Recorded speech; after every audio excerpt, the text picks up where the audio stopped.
घुटने के range of movement अर्थात चाल को बढ़ाने के लिए ऑपरेशन के पश्चात मरीज का क्या योगदान रहता है।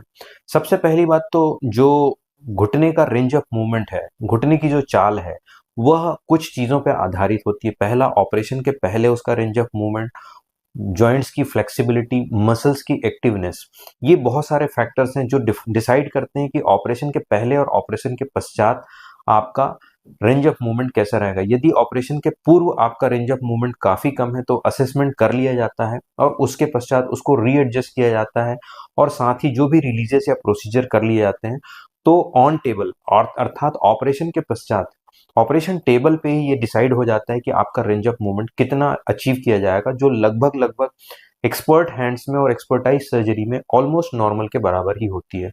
उसके पश्चात आपका पेन रिहेबिलिटेशन और पेन कंट्रोल, साथ में फिजियोथेरेपी, ये डिसाइड करते हैं कि आपका जो रेंज ऑफ मूवमेंट है वो कितना रहता है। साथ ही पेन टॉलरेंस एक बहुत बड़ा फैक्टर होता है, क्योंकि पेन हम कितना भी रिड्यूस कर दें, यदि पेन टॉलरेंस पेशेंट में कम है वो एक फैक्टर होता है जो आपके रेंज ऑफ मूवमेंट को डिसाइड करता है। सो रिहेबिलिटेशन में आपकी मसल स्ट्रेंथनिंग और स्ट्रेचिंग के आधार पर आप पूरे नॉर्मल मूवमेंट को अचीव कर लेते हैं।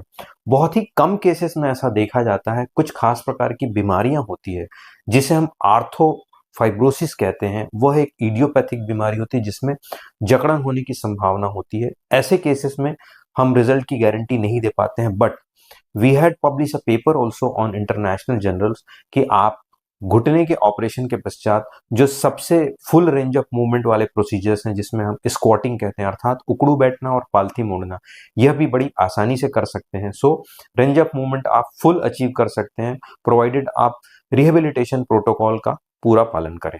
Thank you.